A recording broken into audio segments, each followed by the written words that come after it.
जय भोले के दोस्तों, the incredible blogger and explorer channel पर आपका स्वागत है। दोस्तों, हम रोज़ मिल रहे हैं यहाँ पर सावन का महामात्य सुनने के लिए। सावन के महामात्य के एक अध्याय का श्रवण हम रोज़ करते हैं। दोस्तों, आप बड़े ही श्रद्धा और भक्ति के साथ इन अध्यायों का और सावन के महामात्य का श्रवण कर रहे हैं। भगवान आपकी सभी मनोकामनाएं पूर्ण करे, इस तरह की प्रार्थना मैं भगवान से करती हूँ। दोस्तों, आप मेरे चैनल को ज़्यादा से ज़्यादा शेयर करें ताकि जो लोग इस तरह की कथाओं का श्रवण करना चाहते हैं उनको भी इस तरह की कथाओं का श्रवण करके पुण्य मिल सके और आप भी उनके पुण्य के भागी हो सकें। तो दोस्तों, आपने अगर मेरे चैनल को अभी तक सब्सक्राइब नहीं किया है तो मेरे चैनल को सब्सक्राइब करें, लाइक करें, शेयर करें और कमेंट बॉक्स में कमेंट लिखना ना भूलें, क्योंकि आपके कमेंट्स मेरी ताकत है। और इस मंत्र के साथ अब हम शुरू करेंगे आज के अध्याय का श्रवण, जिसको मैं हर अध्याय के श्रवण से पहले करती हूँ और आपको भी मैं ये बताना ज़रूरी समझती हूँ कि इस मंत्र का आप दिन में एक बार उच्चारण ज़रूर करें, क्योंकि यह मंत्र भगवान शिव को अति प्रिय है और इस मंत्र के उच्चारण से भगवान शिव अति प्रसन्न होते हैं।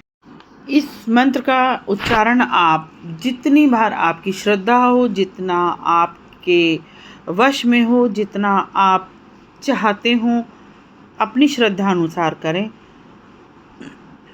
मंत्र इस प्रकार है।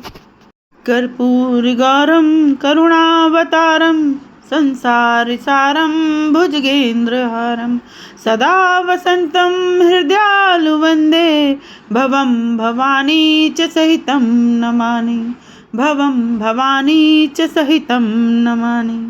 तो दोस्तों, अब हम शुरू करते हैं। आज 17वें अध्याय का वर्णन करेंगे। 17वें अध्याय का शीर्षक है पवित्रारोपण। तो शुरू करते हैं। महादेव ने ब्रह्मपुत्र सनत कुमार से कहा, हे वत्स, अब मैं तुम्हें पवित्रारोपण के बारे में बतलाऊंगा।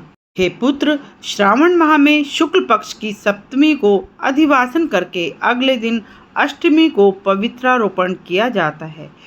इसका उपवासक एक महाउपवासक दान और तीर्थ विसेचन का पुण्य फल पाने का अधिकारी हो जाता है। यह एक संशय रहित तथ्य है कि सर्वज्ञता केवल शिव में ही स्थायी होती है। इस प्रकार न तो अधि दुख, पीड़ा और व्याधि सताती है और न ही दुश्मन का डर होता है और न ही ग्रह पीड़ा का भय होता है। और हे वत्स, राजाओं के पुण्य में बढ़ोतरी करने वाला इससे ऊपर कोई और उपाय नहीं है। हे वत्स, मैं केवल तुम में प्रीति होने के कारण ही तुम्हें सौभाग्य देने वाले साधन की राह बता रहा हूँ। श्रावण माह में शुक्ल पक्ष की सप्तमी को पहले अधिवासन करके तब देवी पूजन के लिए गंध, फूल, फल आदि सामग्री के साथ सब प्रकार की सामग्री का प्रबंध करके तथा कई प्रकार के नैवेद्य, वस्त्र, आभरण, आभूषण आदि भी लेकर उसे शुद्ध करके ही पंचगव्य आसन करना चाहिए। चरु की सहायता से दिग्बली और अधिवासन करने के पश्चात आकर्षक कपड़ों व पत्रों से शुद्ध कर उसे ढांपना चाहिए। देवी मंत्र से 100 बार अभिमंत्रित करने के बाद सारा शोभायमान दृश्य देवी के समक्ष बनाना चाहिए। देवी की सेवा हितार्थ अत्यंत भव्य एवं सुंदर मंडप बनाकर वहां रात्रि जागरण करें। उसके समक्ष तट, नर्तक, वारंगनाओं व अन्य कुशल नर्तक व नर्तकियों द्वारा गायन और वादन भी होना चाहिए। तब दूसरे दिन सुबह ही स्नान के पश्चात चारों दिशाओं में विधि के अनुसार बलि देनी चाहिए। देवी के नियम अनुसार पूजा अर्चना करके स्त्रियों और ब्राह्मणों को भोजन के पश्चात दक्षिणा देनी चाहिए।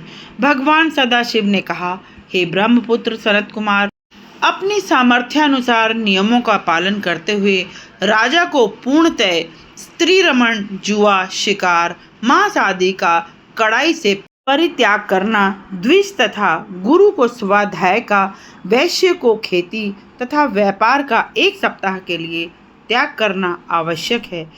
3 दिवस या 3.5 दिन सिर्फ देवी की अर्चना पूजा में लीन रहना चाहिए। जो विद्वान एवं बुद्धिमान जन पवित्रारोपण नहीं करते हैं वह अपने समस्त वर्ष का पुण्य फल खो देते हैं। इसलिए प्रत्येक प्राणी को प्रतिवर्ष यह शुद्ध पवित्रारोपण करना आवश्यक होता है। ऐसा न करने पर प्राणी पाप का भागी होता है।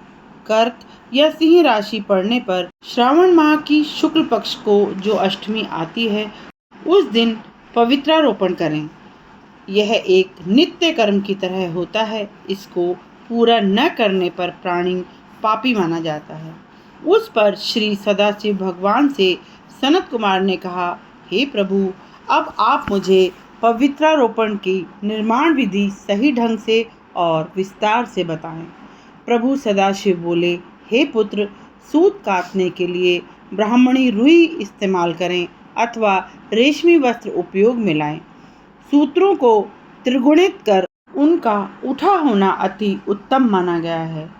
मध्यमा से 270 है तथा 170 सूतों का अधम माना गया है। 100 ग्रंथि का पवित्र, 50 ग्रंथि वाला मध्यम तथा 16 ग्रंथि का कनिष्ठ होता है अथवा 6, 3, 4, 2, 12, 24, 8 ग्रंथि वाला कनिष्ठ पवित्र माना जाता है। देवी की मूर्ति की नाभि तक सीमित पवित्र कनिष्ठ जांघ तथा मध्यम दर्जे का जानू एक पवित्र उत्तम होता है।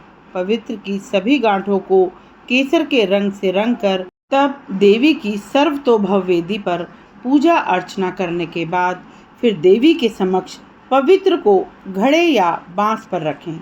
3 सूत्रों की मदद से ब्रह्मा, विष्णु, महेश की पूजा करें।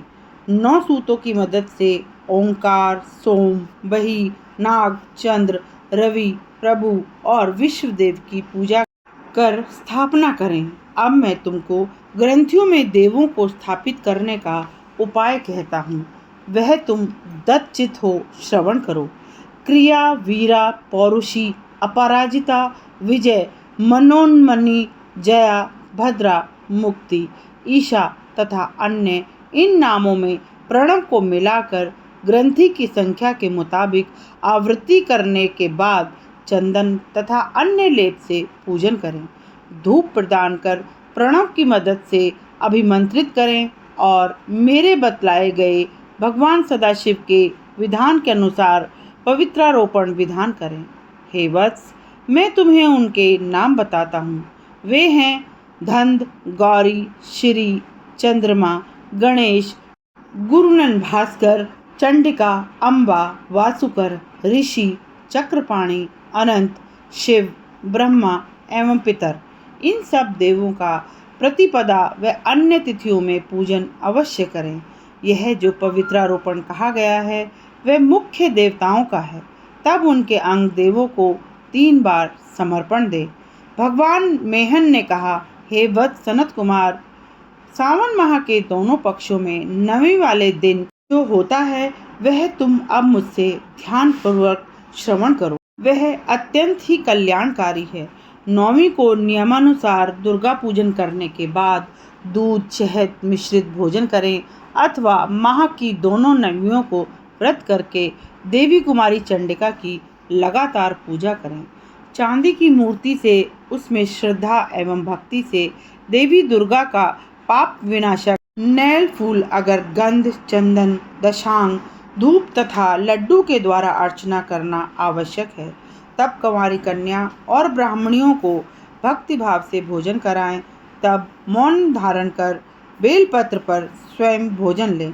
जो प्राणीजन उत्तम भक्ति भाव व श्रद्धा पूर्वक दुर्गा देवी की अर्चना करते हैं वे लोग जहाँ भी निवास करते हैं वहाँ से मरणोपरांत मोक्ष गति पाते हैं। हे वत्स, मैंने तुम्हें 9वें व्रत की विधि अनुसार बखान किया है। यह भूलोक पर रहने वाले सब मनुष्यों का पाप हर लेता है और उन्हें धन संपदा सहित सब सुखों को देता है। वह प्राणी अतुल धन राशि का स्वामी और भूमिपति होता है। वह पुत्र पौत्र आदि वाला होता है। संसार के समस्त सुखों का उपभोग कर वह प्राणी मरणोपरांत मोक्ष को पाता है। दोस्तों, यहाँ पर हमारे 17वें अध्याय का समापन होता है। भगवान शिव आप सभी पर अपनी कृपा इसी तरह बरसाए रखें, आप सभी की मनोकामनाएं पूर्ण हो। आपने बहुत ही ध्यानपूर्वक और प्रेम पूर्वक इस महामात्य का श्रवण किया है। आप मेरे साथ इस मंत्र का उच्चारण करें।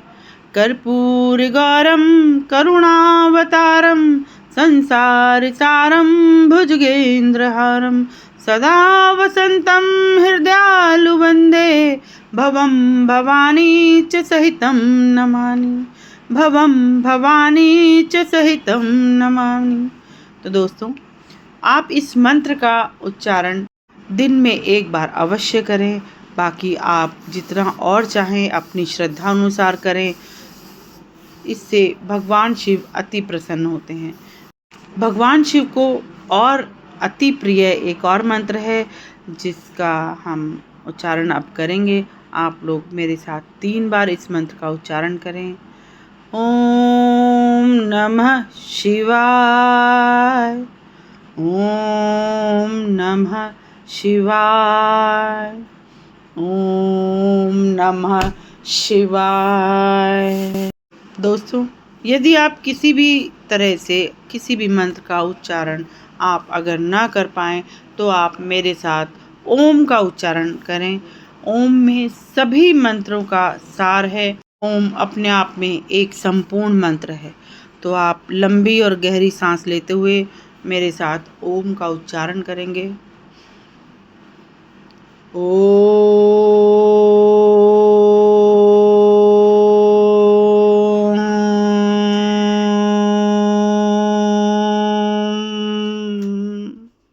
भगवान शिव आप सभी पर अपनी कृपा इसी तरह बनाए रखें। माता गौरी आपके ऊपर अपनी कृपा यूं ही बनाए रखें। आप सभी मेरे साथ इसी तरह प्रसन्नचित होकर और एकाग्रचित होकर सावन के महामात्यों का श्रवण करें। आप इसी तरह मेरे साथ बने रहें। जय भोले की।